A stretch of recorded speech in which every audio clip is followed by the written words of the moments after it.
All right, records in the video as well, but obviously this is for podcast format is the game plan. So, all right, cool. Looks like we are rolling. All right. So, I'm so excited today to share a fantastic guest with you all. And we have today Justin High on the podcast. Justin, why don't you tell us a little bit about yourself and then we'll kind of jump into the interview here. Wonderful. Well, thank you for having me on the podcast, Doctor. I really appreciate it. Um, I am a husband. I'm a father.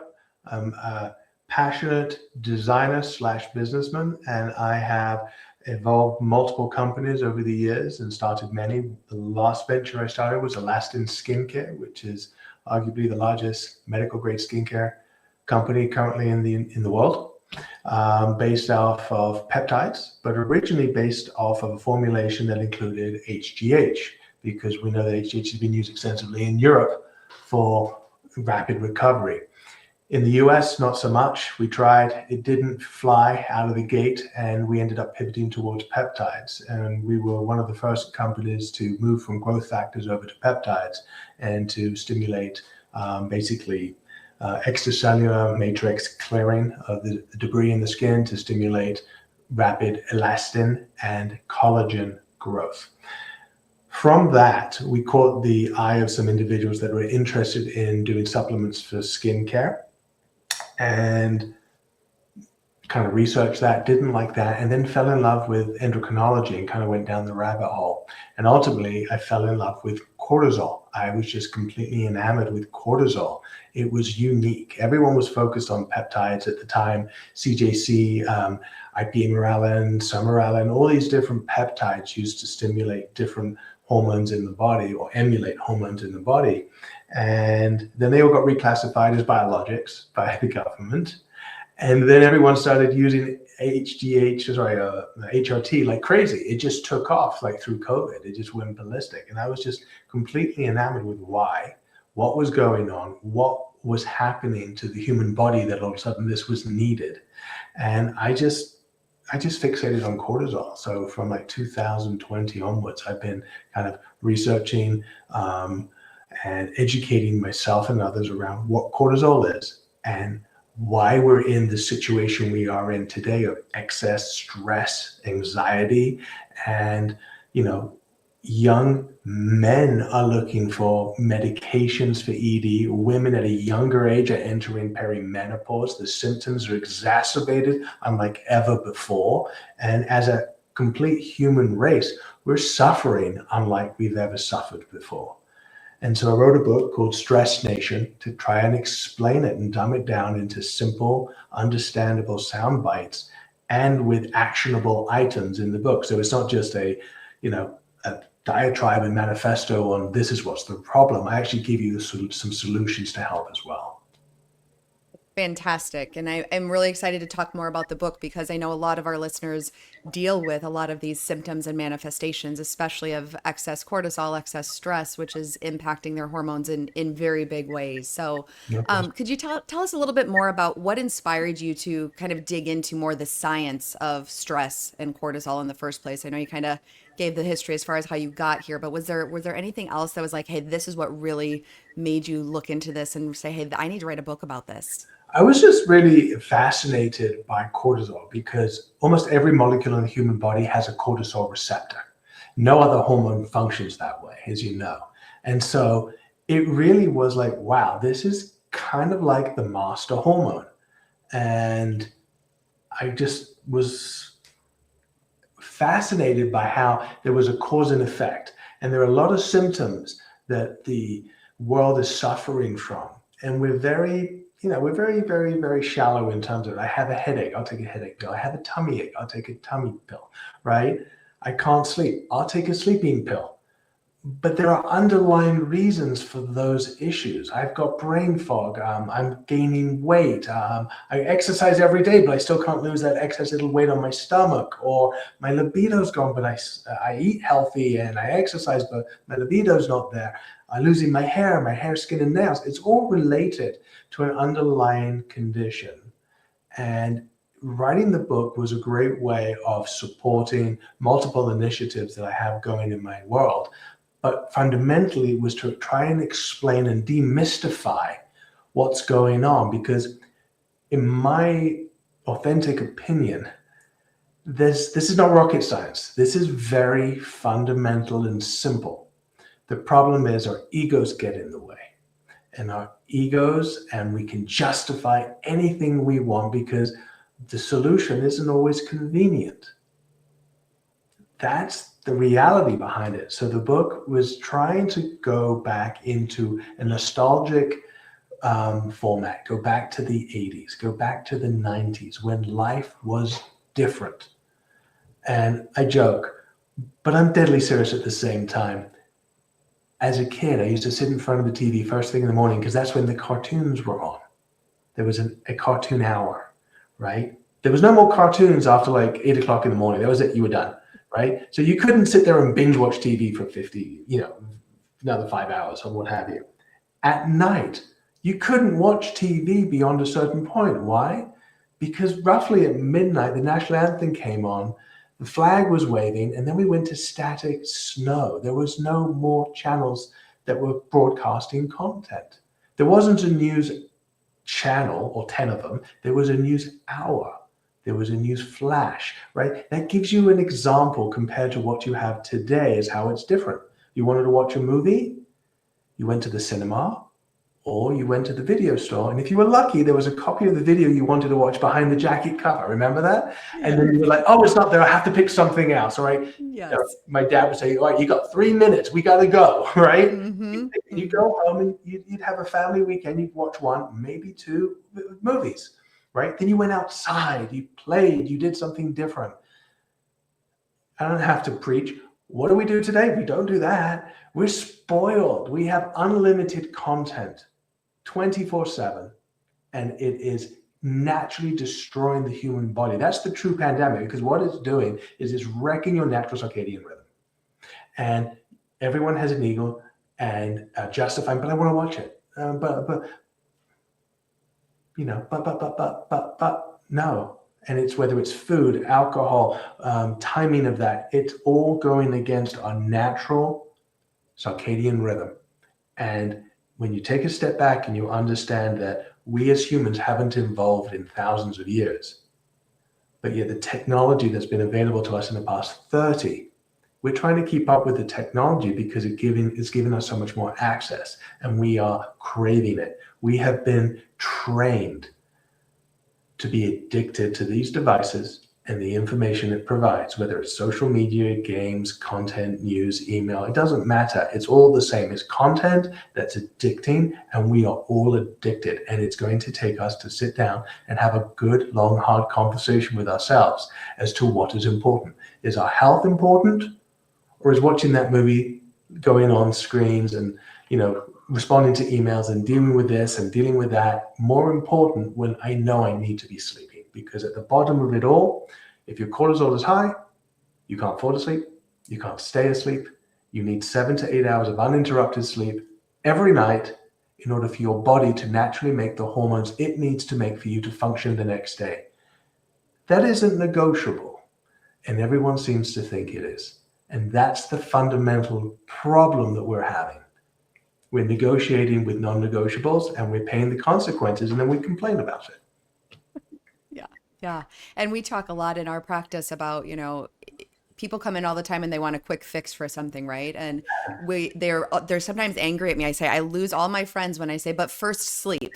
Yes. And, and we say, okay, well, if we can't get that good sleep, we're going to get nowhere with any of the rest of it. So love, love, love, love that.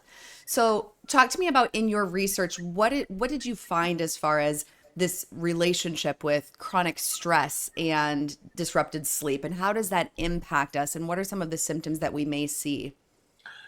Great question. So let's just go back to what we know as to being factual from a scientific and medical perspective. You need sleep.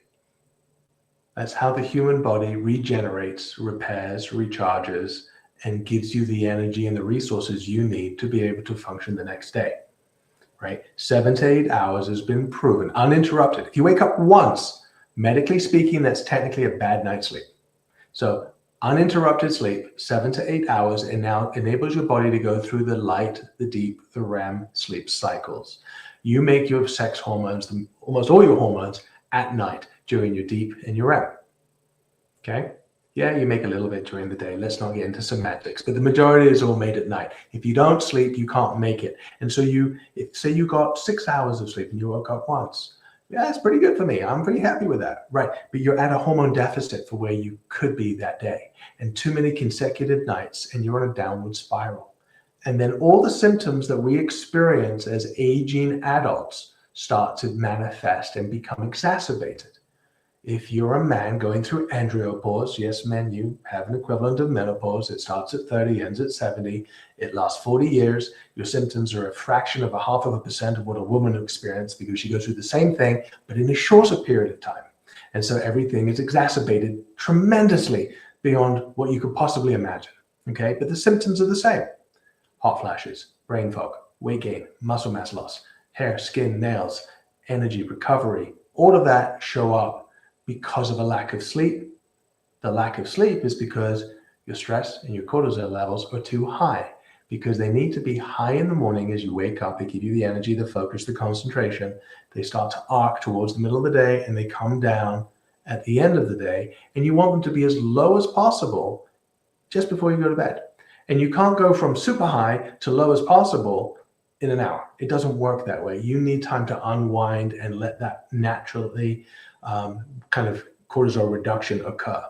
Now, when I say high, I mean high within normal levels, not high in elevated levels, right? Because stress, cortisol, there's a lot of confusion around cortisol. And I mean, let's be honest, there's no such thing as cortisol face, people. That's just something that was made up on TikTok. You woke up puffy because you had so much sodium or you drank alcohol or you whatever, right?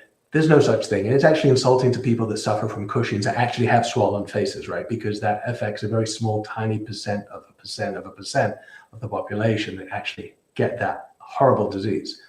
The majority of the population are just puffy. Okay? Just puffy. Can I get an amen from the doctor? Are we on the same page? Yes, absolutely. Absolutely. It's insulting, really it is. And the media takes everything they can and they just blow it up in the wrong ways. And so really what we have to realize is as we get older, technology impacts us in a greater way because we don't have the ability to bounce back the way we did in our 20s and our 30s, right? We were invincible in our early 20s. You could fall off a building, literally stand up and walk away, right? You could run a marathon and then do it the next day. Try and do that in your 30s and 40s if you're not a trained professional athlete. You're going to be sore, right? And that's that combination of high HGH and testosterone in men and women that help you recover super quickly. But as you hit mid 30s, 40s, your body naturally drops in terms of making those hormones at those higher levels. You needed those higher levels because you went through puberty and you became an adult and you developed and so forth. So you need to understand that your hormone levels are high in your teenage years, your 20s, and then they start to peter off. And as you start getting into your 30s, you really start to notice it and feel it. In your 40s, you really feel it. In your 50s, you're like, what happened? Okay? And so you have to protect your sleep like never before as you start to enter midlife, 40s, 50s. I mean, you need to protect it all through your entire life. But let's be honest, you will feel it the most in your 40s and your 50s and your 60s and so forth. That's when you have to protect your sleep. And you really have to be almost militant about it, right? That late night meal, I'm going on a date with my loved one. It's going to be lovely. We're going to have dinner at 9 o'clock. We'll be done by 10. I'll have that glass of wine. I'll have that piece of cake or that dessert. Great, but understand that your bladder is not the same as it once was. You're going to wake up in the night to use the bathroom. Now you have a clinically bad night's sleep. All that sugar, alcohol is not a sedative, it's a stimulant. It turns to sugar within a few hours, and guess what? You'll wake up again. And no, you can't just take melatonin as to fix it because it'll help knock me out. Melatonin doesn't put you to sleep. It prepares you for sleep. There's a very big difference, right? And so all of these components play into the quality of life and your sleep hygiene. And so you almost have to realize the older you get, you have to treat yourself like your parents did when you were younger. You've got to go to bed early. You've got to have dinner early. You've got to do these things because the human body requires the sleep to regenerate and make the hormones naturally. You cannot make those hormones naturally without the sleep. I can get on a soapbox here for about 15 hours if you wanted me to. I really No, can keep going. no, this is great. This is great. And so talk to me about, so obviously sleep, obviously we know that we need that sleep. That's when we're able to restore and repair a lot of what's going on. But what if I'm somebody who's getting enough sleep? I'm getting 7 or 8 hours, it's uninterrupted, and I am still just feeling exhausted, right? Like what else is going on? Could cortisol still be playing a role even if I'm getting that adequate amount of sleep overnight? Absolutely, because at the end of the day, you know that it's an unusual scenario, to be honest, because if people's cortisol are typically high, they can't stay asleep and they can't fall asleep. So it's an unusual scenario. But the general premise of where we are today is that we have these technologies on our phones, tablets, laptops, computers. And as soon as they make a noise, a ding, a buzz, a vibration, whatever it is, your cortisol goes up a little bit. Mhm. And why does it go up? Because you have this built-in trained reaction that I need to know what it is. And until I know what it is, it's good news or bad news. It's one of the two. There's nothing in between, right? It's either good or bad.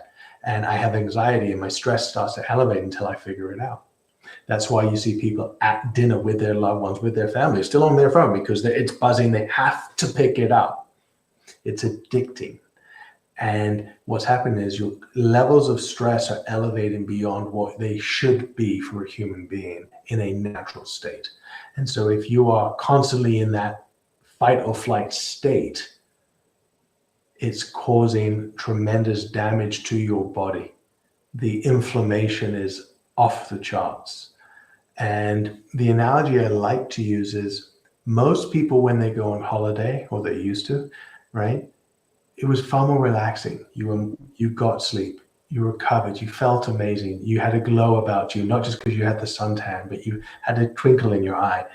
People were more intimate. Their libido comes back, right? All of a sudden, why? All the stress is gone, right? The phone is, you're like, I'm on vacation. I'm not getting those emails anymore. I'm not looking at the news. I don't want to. I'm on the beach or I'm skiing or wherever people like to go, and they're enjoying their life. They're winding down. Their cortisol levels are back where they used to be prior to the technology kicking in.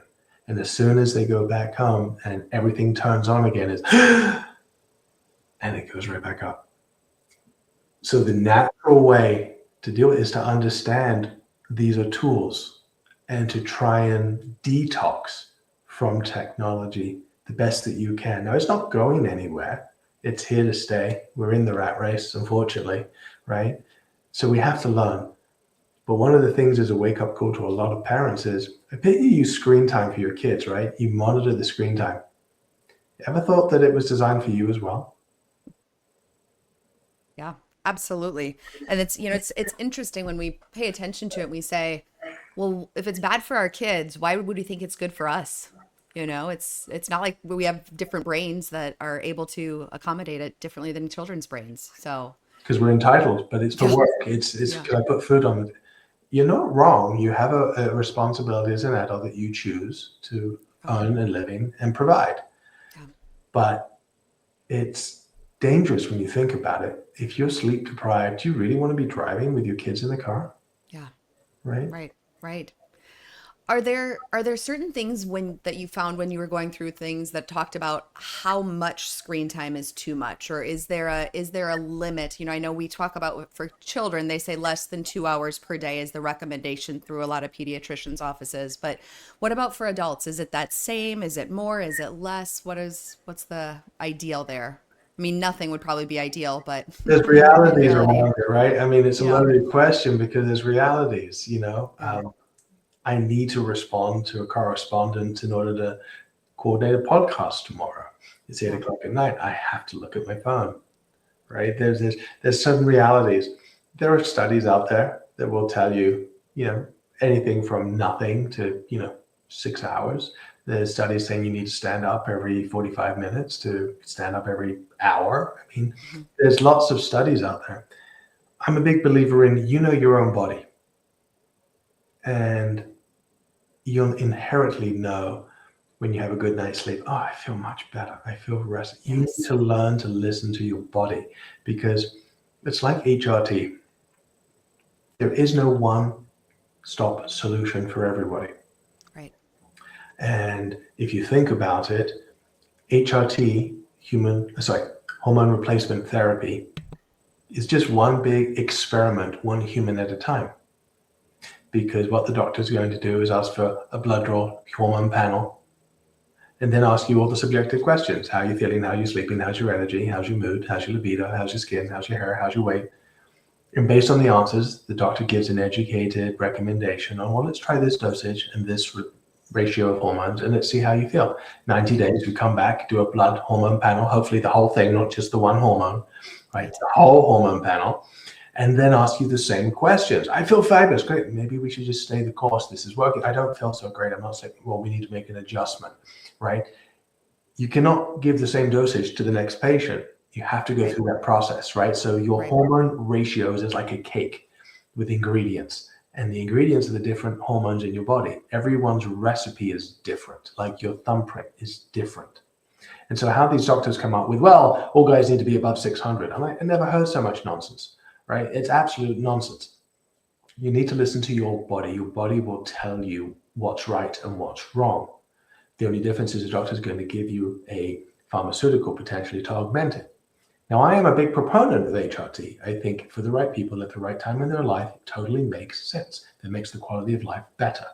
But HRT will never, ever, ever counteract high cortisol. Right.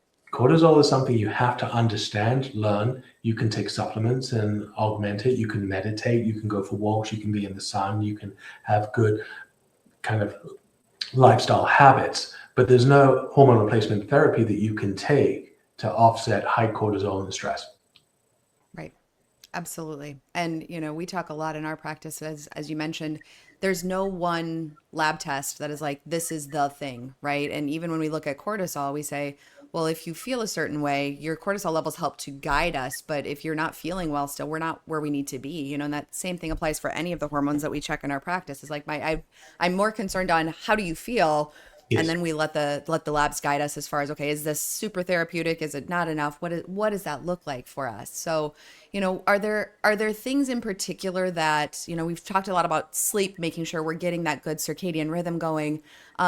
We have a lot of people that are probably listening to this podcast who are busy parents, or maybe they have a newborn at home and they're not sleeping through the night, or a lot of people who are trying to conceive and they are just always on the go. What are some of your favorite practical tips to say, how do I help to restore my cortisol and get that in back to a better balance? It's a loaded question as well. Yes, all full of them. I'm full of them here. The answer to that is you have to understand how the body works. And hopefully through this podcast, you've learned a little bit more. And obviously, Dr. Monica has a ton of information on other episodes. But you have to prioritize what's important to you. And if you are trying to get pregnant, it's important to reduce inflammation in your body. It's important to get sleep. It's important for your body to make as much of the hormones that it possibly can in the right ratios for your body. But the only way you do that is through getting sleep. It is paramount that you have the right foods. Food, nutrition is a big part. Exercise, huge, big part. Water consumption, again, big part. And it's really critical that you start to kind of dial yourself into the true human natural circadian rhythm. And in an extreme way, you're supposed to wake up when the sun rises and you're supposed to go to bed when the sun goes down in an extreme scenario, okay? Give or take a few hours, okay? And you need the 7 to 8 hours of uninterrupted sleep. The sun triggers cortisol in our body. The sun triggers kind of a healing process, natural vitamin generation. It helps us in so many ways. Sitting in front of blue light screens all day does not work. Eating hamburgers and pizza all day does not work. Okay, having protein is critical. Lifting weights critical for bone and muscle health. And so the routines that I like are consistent routines. So my wife and I wake up every morning at 4:30 in the morning. We're at the gym at 5 and we work out. And that sets up our day tremendously, from being together, that emotional connection. We're one of those sickening couples that actually love each other, so I apologize.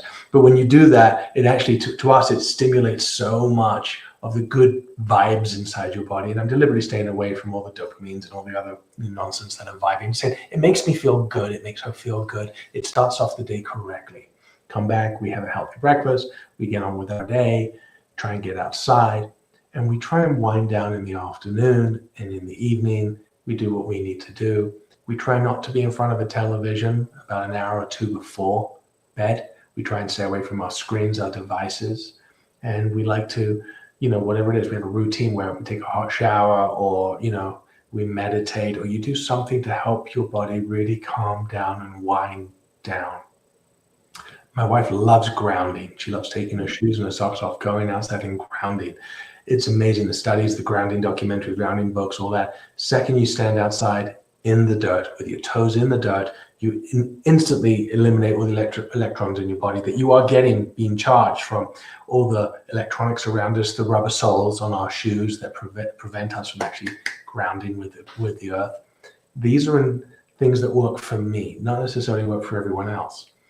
I only have breakfast and I only have dinner. I don't eat throughout the day, and I watch my calories. I make sure that I consume less calories than I burn, right? Everyone asks about what's the best exercise, the best diet. To me, it's the one you're going to stick to, but the fundamentals apply.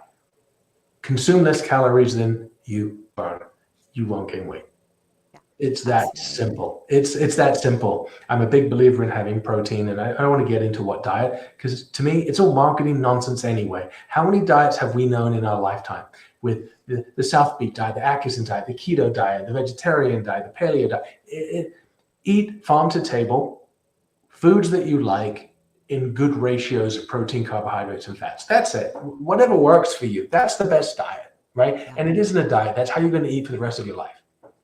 Absolutely. And if you have a naughty meal, don't feel guilty about it. That's worse than the food that you just consumed, right? Yeah. The guilt is far more toxic to your body. So enjoy the cake, enjoy the donut, what have you. No one's perfect. And then when it comes to exercise, just exercise, right? There is no best exercise. It's the one that you're going to do is the best exercise. But absolutely. I do believe in lifting weights. You have to lift weights as you get older for your bone health and your muscle health. You're not going to, like Arnold Schwarzenegger, lift some weights, because that's what's going to help your body. And I think all the surgeons now are talking about this on a very big global scale, like lift weights. That's the best thing for you. Yes. And so that's it. And the rest of it is marketing. The rest of it is just companies trying to promote their diet, their exercise program, their fads, they come and go. But the fundamental principles are very much the same. Yeah. And so I try and have dinner around 5 o'clock. Yeah, I'm not afraid to say it. Don't care. I feel better when I eat. I haven't eaten lunch. I've had a very low calorie breakfast. Haven't eaten throughout the day. I eat late afternoon, early evening. And I'm in bed by 8:45 because I'm waking up at 4:30. Right. And guess what? I'm happy, and I don't care. People can ridicule you, tease you, whatever, how boring. No, I have a very, very full life. I love my world. We have a lot of adventures, and we do fun things. And yes, sometimes we stay up till midnight, but guess what? I'm sleeping into 8 in the morning. Yeah. So I accommodate and I adjust, but my body happens to like this regimen. And I started that regimen real simply because when we had kids, I used to work out at night after work. I would never see my kids, and I couldn't be helpful. So by switching my routine, by working out in the morning, which is better for you, much better for you, I was able to be a good dad and be around for my kids and help with homework. So that's the story behind that quick scenario there. Yeah. Working out at night, guess what? Raises your cortisol, people. So just understanding the cause and effects helps you set up your day, not to be a robot, but to have a good opportunity at winding down your cortisol so that you can improve the quality of your life. Mm-hmm. Can you talk a little bit about with this routine? Have you heard of the term revenge bedtime procrastination? Basically, you stay up late to reward yourself, right? So like, I had a really tough week. It was crazy. I'm gonna stay up late because I deserve to stay up and watch this movie, or deserve to stay up later. That's kind of this thing that's in the sleep world that they talk about where they're like, oh, well, it's fine, but now what, right? So if that's something that's happening, I talk to a lot of my patients who that happens on their Friday night, their Saturday night, because they're like, I got tomorrow morning. What does that do to cortisol? So even if you're getting that 7 or 8 hours of sleep and that shifts it, how does that rewire what's going on with our internal clocks? And is that bad idea? Doesn't matter? What are your thoughts on that? I don't know if I have an answer for that from a scientific, from a logical perspective. I'd say a one day shift or a 2 days doesn't really make any difference. It's consistency over the long term. But if you had a rough week and you haven't had much sleep and you can reward yourself with additional no sleep, doesn't sound like a very good strategy, right? I mean, Right. logically, you don't have to be a scientist or a doctor to understand that it just doesn't sound good. Right. Right. Yeah. Yeah. And I think some people make up for it saying like, oh, well, I'm still getting 8 hours of sleep. And I just, in my mind, I think, I don't know about you, but I wake up at the same time every morning, even without an alarm. So Yeah. I can't imagine that you would still sleep on through that. I don't know. No, I agree with you 100%. Like, even if I want to sleep in, sometimes I find it difficult because my body is so wired to waking up so early in the morning. Yeah. It is what it is. But honestly, your body likes consistency. Your body doesn't like, random times. It finds it very hard to get into a rhythm, and it's very hard to get that uninterrupted sleep if you are constantly, changing on your body, your sleep time in terms of like 3 or 4 hour variances. So if one time I'm going to bed at 8, next time I go to 1 in the morning, your body does not like that. Your body wants consistency and reliability. And pick a time that works for you. If it's I'm going to bed at 10 and I'm going to wake up at 6 a.m., perfect. Yeah. Perfect. Yeah. But try and be consistent with that. It doesn't mean like on the weekend you can't go and enjoy yourself. Absolutely. But understand the consequences that might happen. I know that if I go out for dinner with some friends and it's going to be a late night, I'm going to start dragging with my friends. My body's like, you need to go to bed. I'm trying to stay awake and rally with my friends. And sometimes it's like, oh, your body's fighting you. Like, no, you need to go to bed. And so, okay, I do what I can. I know when I go to bed, I might find it hard to go to sleep. Why? Because in order to stay awake for those additional 5 or 6 hours to hang out with my friends, my body needs more cortisol. And so I'm giving my body naturally more cortisol stimulation in order to stay awake, get going, which then prevents me from falling asleep and staying asleep. So I know I'm gonna have a rough night's sleep. Yeah. Yeah. Great. All right. Well, is there anything else about your book or about this topic that you wanted to make sure that our listeners know that we didn't talk about already? Well, if you go to our website, which is stressnationbook.com, you can sign up. We offer a free course as well, which is 365 days of texts, just quick reminders and snippets to tell you. There's a video course and a cortisol guide that we offer completely free. There is a perimenopause 5-day educational course as well to help you with kind of reducing and minimizing those symptoms. And obviously, you can sign up and purchase the book if you wish to do so as well. The big thing for me is sleep. And don't forget to hug someone. It's amazing how quickly cortisol can come down with a little bit of human touch, which COVID destroyed in the United States, absolutely destroyed. So, you don't have to shake hands, give someone a hug your pet, hug your partner, your family, your kids. That brings cortisol down very quickly.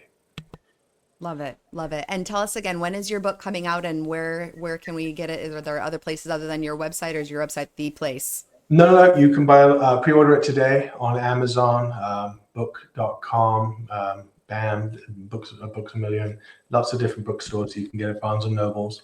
It will be nationally on the shelves September 15th. So pre-order today, and thank you for the opportunity. Fantastic. Thank you so much for talking with us today. I look forward to sharing this episode with everybody. And again, we will make sure that we post all of that contact information in our show notes. So make sure you check out Stress Nation. It is sure to be a great book, and it's going to dig even deeper into all of these topics we covered today. Thanks so much, Justin, for your time. I really appreciate it. Thank you.